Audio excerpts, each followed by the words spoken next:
Shalom saudara, apa kabar? Shalom, siap diberkati, amin.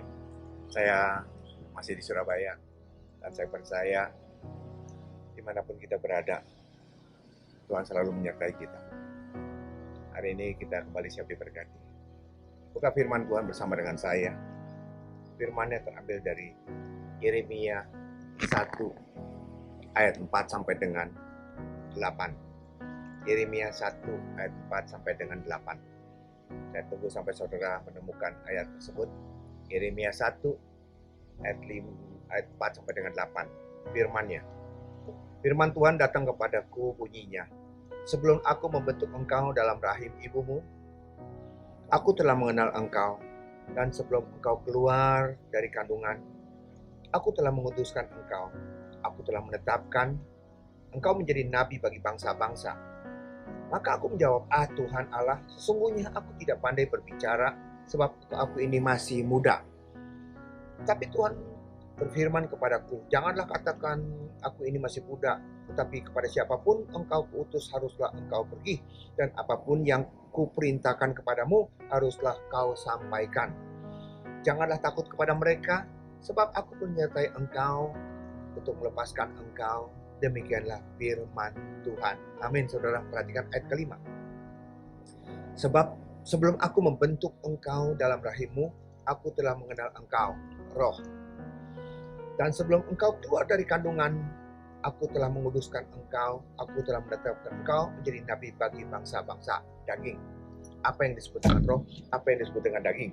Maksudnya, waktu kita masih di rahim pertama kali bentuk itu roh Allah, dia udah kenal sama kita. Waktu kita dilahirkan, kita sudah ada daging, itu bayi, dan disitulah yang terjadi. Saudara, kalau kita lihat ayat ini, sepertinya kita berkata gini, kalau gitu percuma dong kita susah payah, percuma kita melakukan segala sesuatu. Kalau Tuhan sudah menetapkan kita binasa, kalau Tuhan sudah menetapkan kita di sini celaka, kalau Tuhan sudah menetapkan kita menjadi orang miskin, kalau Tuhan sudah menetapkan kita akan terhilang, ya percuma kita susah payah, percuma karena Tuhan yang menetapkan segala sesuatu dan kita sia-sia.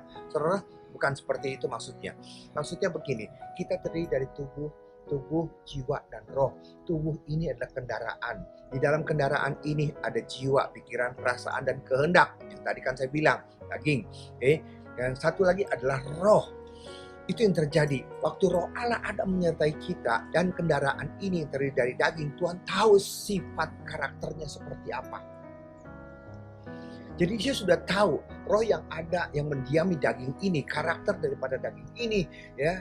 Roh tahu seperti apa jadinya, dan disitulah Tuhan menyucikan, menguduskan, dan Tuhan menetapkan, dan Tuhan mengarahkan kita seperti apa. Dia sudah tahu sebelum kita dilahirkan. Amin, saudara. Contohnya kita lihat, contohnya kita lihat dalam Kejadian 25 ayat 23. Kita lihat Kejadian 25 ayat 23. Ayat 23. Firman Tuhan kepadanya, dua bangsa ada dalam kandunganmu, dan dua suku bangsa akan berpencar dari dalam rahimmu. Suku bangsa yang satu akan lebih kuat daripada yang lain, dan anak yang tua akan menjadi hamba kepada anak yang muda. Ini berbicara mengenai Yakub dan Esau. Begitu asing ada dalam kandungan, Tuhan sudah menetapkan yang muda akan berkuasa, yang muda akan lebih diberkati daripada yang tua. Saudara, ini sepertinya loh, kok Tuhan sudah mengutuk, kenapa Tuhan sudah, saudara, itu sudah tahu, Tuhan sudah tahu sebelum itu dilahirkan akan jadinya seperti apa. Contohnya begini, saudara. Contohnya begini, itu kembali kepada manusianya, dagingnya tuh akan sifatnya seperti apa. Contohnya begini, saudara. Saudara tahu kan ada wortel, saudara tahu kan ada kentang, saudara tahu namanya telur, saudara tahu namanya singkong. Kalau wortel, saudara, kita berkata ini wortel, saudara tahu kan? Dan kita berkata ini wortel. Kalau dipanasin dia akan lembek. Padahal ini belum dipanasin, tapi kita tahu kalau ini dipanasin, dia kalau direbus dia akan lembek. Kita sudah tahu sebelum ini direbus. Kita juga sudah tahu ini telur yang begitu rapuh, yang begitu mudah pecah. Kita berkata ini telur, kalau direbus dia akan keras, seperti batu. Ini belum diapa-apain, ini belum direbus, ini belum dilakukan. Tapi kita sudah memprediksi kalau ini direbus, ini akan keras seperti batu. Itulah Tuhan. Dia udah tahu. Sebagaimana kita tahu wortel kalau direbus, dia akan lembek. Kalau kentang direbus yang keras seperti itu, dia akan jadi lembek dan lunak. Saudara, kalau misalkan telur yang rapuh seperti itu, kalau dipanasin, direbus, dia akan menjadi keras. Saudara, itulah Tuhan. Dia sudah tahu daging ini akan membawa kemana. Itu yang terjadi. Bahkan firman Tuhan di dalam Roma 9 ayat 13. Saudara baca Roma 9 ayat 13. Dia berkata apa? Aku mengasihi Yakub dan membenci Esau. Aku mengasihi Yakub dan membenci Esau. Kita berkata gini, kenapa Tuhan kok pilih kasih? Kenapa Tuhan kok mengasihi Yakub dan membenci Esau? Yang kita tahu di sini adalah Yakub penipu. Kakak ditipu, bapak ditipu, mertua juga main tipu-tipu. Esau kan tidak seperti itu. Tuhan tuh tahu. Tuhan bukan mengutuk, Tuhan tahu seperti tadi. Wortel kalau direbus dia akan lembut, dia akan lembek. Dia udah tahu karakter daripada wortel, dia tahu karakter daripada kentang, dia tahu sifat karakter daripada telur. Kalau direbus dia akan keras. Saudara, ini yang dia tahu dan ini yang dia mau kasih tahu sama kita. Bukan dia benci Esau karena dia pilih kasih, tapi dia udah tahu karena si Esau tidak menghargai hal-hal yang rohani. Itu dagingnya dia. Dia lebih memikirkan hal-hal yang duniawi. Tapi dia juga tahu Yakub itu seperti apa. Dan daripada Yakub itu yang luar biasa yang Tuhan suka. Kenapa Tuhan mengasihi Yakub? Karena Yakub menginginkan, merindukan hal-hal yang rohani. Itu yang terjadi. Maka dia lebih mengasihi Yakub daripada Esau. Itulah. Saudara, makanya seringkali juga kita lihat di dalam kejadian, di dalam keluaran di dalam Keluaran 4 ayat 21. Waktu Tuhan Yesus, waktu Musa disuruh ke Mesir, aku akan mengeraskan Firaun. Aku akan mengeraskan hatinya. Dasarnya memang dia tuh keras. Sifatnya tuh keras. Jadi kalau dipanasin tuh akan tambah keras. Sifatnya keras, jadi dia tahu kalau ada masalah, kalau tantangan dia akan keras. Tampangnya tuh seperti telur, tapi begitu direbus dia akan keras. Direbus dia akan keras. Itulah dia. Bukan Tuhan mengutuk, bukan Tuhan mendahului, tapi Tuhan sudah lebih tahu sebagaimana kita mengetahui. Sebagaimana kita mengetahui wortel itu seperti apa kalau direbus. Seperti bagaimana kita mengetahui telur itu seperti apa kalau direbus. Amin. Masalahnya seperti ini, saudara. Masalahnya adalah Tuhan tahu saudara dan saya. Tuhan mengetahui saudara dan saya. Tuhan mengetahui kita, keberadaan kita. Yang jadi pertanyaan adalah apakah kita tahu siapa kita di hadapan Tuhan. Judul khotbah saya pada saat kesempatan ini adalah saudara tahu siapa saudara? Saudara, dengan kita tahu siapa kita di hadapan Tuhan, dengan kita tahu siapa kita lebih mengawas diri dan kita lebih wise.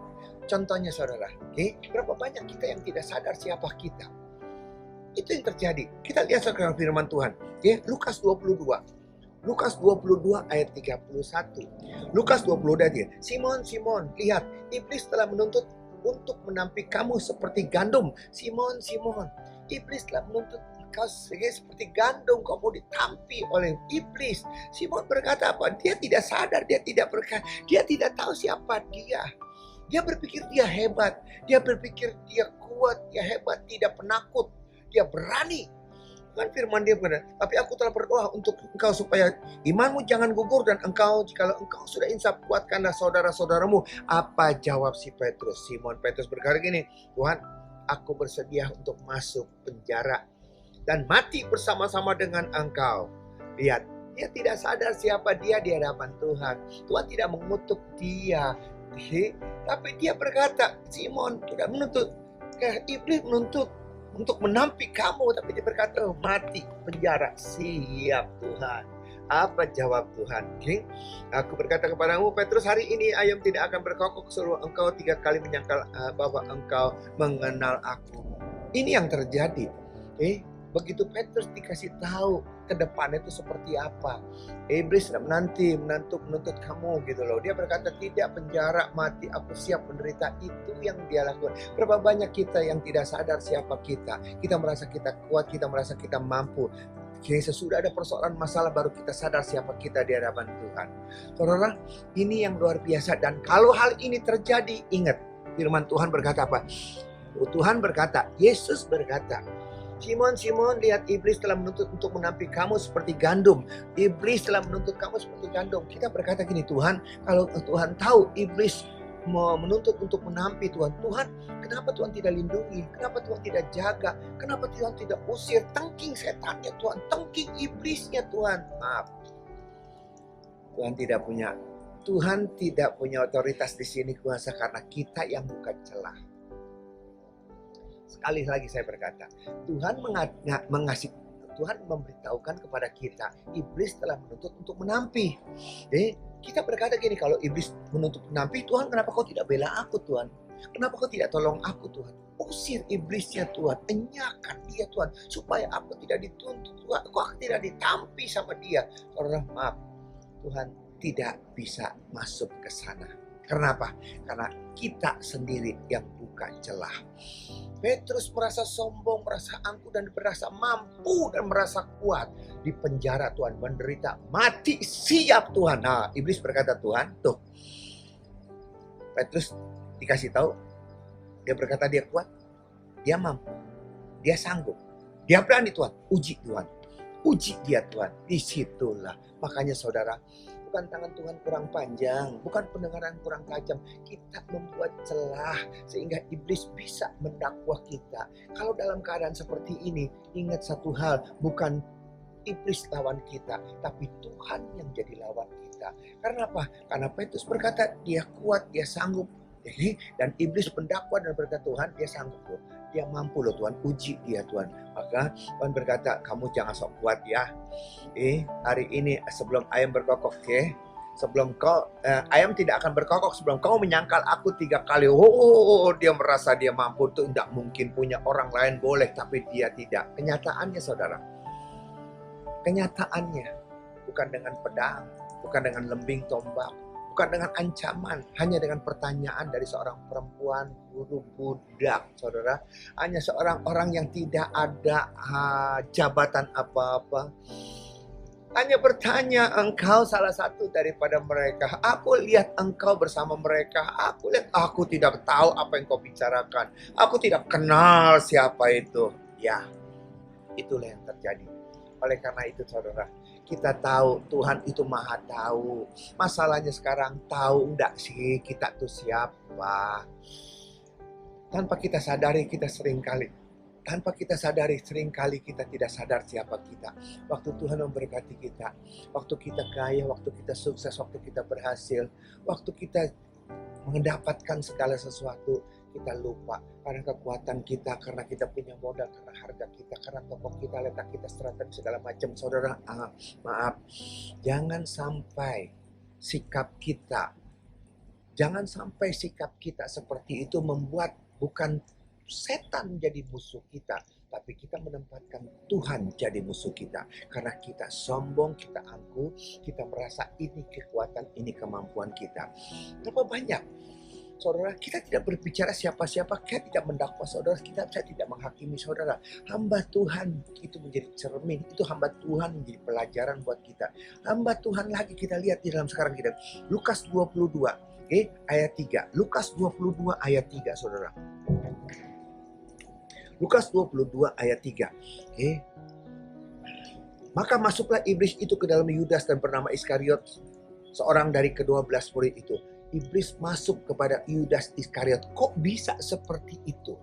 Kok bisa seperti itu, saudara? Saudara, kalau kita lihat di dalam Markus 3 ayat 19. Dari awal, saudara sudah ada di sana. Dari awal di sana sudah Tuhan lihatkan. Kita lihat.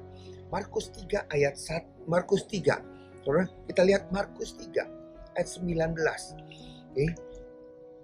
Di judul atasnya adalah Yesus memanggil ke-12 murid. Dari awal Yesus memanggil ke-12 murid. Dari awal ayat 19 Yesus sudah tahu dan Yudas Iskariot yang mengkhianati dia. Kalau dari awalnya sudah seperti itu, kenapa tetap dipilih, saudara? Saudara, bukan Yudas mengkhianati Yesus, bukan memang dibikin supaya mengkhianati, tapi kalau dibiarkan ini akan menjadi pengkhianat. Dan Tuhan begitu tidak lepas tangan, Tuhan udah ingatkan dia dan Tuhan ingatkan. Oke, makanya di dalam Markus 22, saudara, ini yang terjadi dan ini yang membuat segala sesuatunya. Markus 14, saudara. Markus 14. Di dalam Markus 14 ayat 10, saudara. Lalu pergilah Yudas Iskariot, salah seorang dari ke-12 murid itu, kepada imam-imam kepala. Waktu tadi kita lihat di dalam Lukas 22 tadi ayat Lukas 22 ayat 31 itu dia kerasukan setan. Di dalam Markus 14 ayat 10-11 itu tidak kelihatan dia kerasukan setan, tapi dari atasnya itu kita bisa melihat begitu ada Yesus. Markus 14, saudara, lihat dari ayat 3 sampai dengan 9. Begitu ada perempuan yang mengurapi kakinya Yesus, mengurapi Yesus dengan minyak yang mahal. Yudas berkata, ngapain pemborosan seperti itu? Kenapa tidak dijual saja? Dan Yesus ngomelin, kamu kok repot banget, ngapain ngurusin itu? Biarkan apa yang dilakukan oleh perempuan itu. Mengingatkan aku. Dan untuk aku, penyucian itu ditegur di situ dan dia marah. Maka ayat selanjutnya dia pergi dan saat itu setan masuk di sana untuk menjual Yesus. Bukan kebetulan segala sesuatu ini terjadi, tapi Yudas tidak tahu siapa dia. Tidak ada orang yang maling merasa puas. Dia mengambil makin hari makin ngambil, makin hari makin banyak. Dia tidak sadar apa yang dia lakukan itu menyeret dia untuk lebih dalam lagi. Dan akhirnya yang luar biasanya adalah Yesus sendiri dijual. Oleh karena apa yang dia lakukan di sana. Inilah yang terjadi, saudara. Siapapun kita, kita sudah terima dia sebagai Tuhan dan Juru Selamat. Oh, haleluya. Tapi satu hal yang perlu saudara tahu, saudara harus mengerti siapa saudara di hadapan Tuhan. Kalau kita bisa punya keluarga, kalau kita punya usaha, toko, pabrik, kalau kita diizinkan untuk menjadi orang yang kaya, sukses, berhasil, saudara ingat, jangan sampai kesuksesan itu membuat kita jadi sombong, dan jangan sampai kesombongan itu yang membuat kita menjadi musuhnya daripada Tuhan. Kalau musuh kita adalah setan, iblis yang menguasai kita, dengan finger of God, dengan kuasa dengan otoritas daripada Tuhan, iblis kita bisa usir. Tapi kalau Tuhan yang menjadi lawan kita, siapa yang bisa nolong kita, saudara? Tidak ada satupun yang bisa menolong. Oleh karena itu, kenalilah siapa saudara di hadapan Tuhan. Keberhasilanmu, keluarga, usaha, pekerjaanmu, keberadaan kita, semuanya oleh anugerah Tuhan. Campur tangan Tuhanlah yang menjadikan kita ada seperti ini. Ada amin. Tundukkan kepala, kita berdoa. Mampukan kami Tuhan untuk kami bisa mengerti dan tahu siapa kami di hadapan-Mu. Engkau kenal kami Bapa. Bahkan sebelum kami lahir dalam dunia pun Kau sudah kenal siapa kami. Satu hal Tuhan, kami tidak mau Tuhan. Kami tidak mau Tuhan, kami tidak tahu siapa kami di hadapan-Mu. Keberhasilan, kesuksesan kami itu bukan karena kuat gagah kami, karena Engkaulah yang membuat kami jadi sukses dan berhasil. Kami harus tahu diri, kami harus sadar siapa kami. Tanpa campur tangan Tuhan, kami tidak bisa apa-apa. Terima kasih Bapak, berkati jemaat-Mu dimanapun mereka berada, untuk mereka tetap mawas diri, untuk tetap mereka merendahkan hati di hadapan Tuhan, berucap syukur senantiasa. Dimanapun mereka berada, tutup bungkus mereka dengan kuasa Roh-Mu, berkati rumah tangga, usaha, pekerjaan, karir mereka. Terima kasih Bapak, kami serahkan negara kami ke dalam tangan-Mu, anugerah-Mu sempurna menyertai yang memberkati. Dalam nama Yesus kami sudah berdoa, haleluya, amin. Demikian firman Tuhan, sampai jumpa sesi akan datang. Tuhan Yesus berkati. Shalom.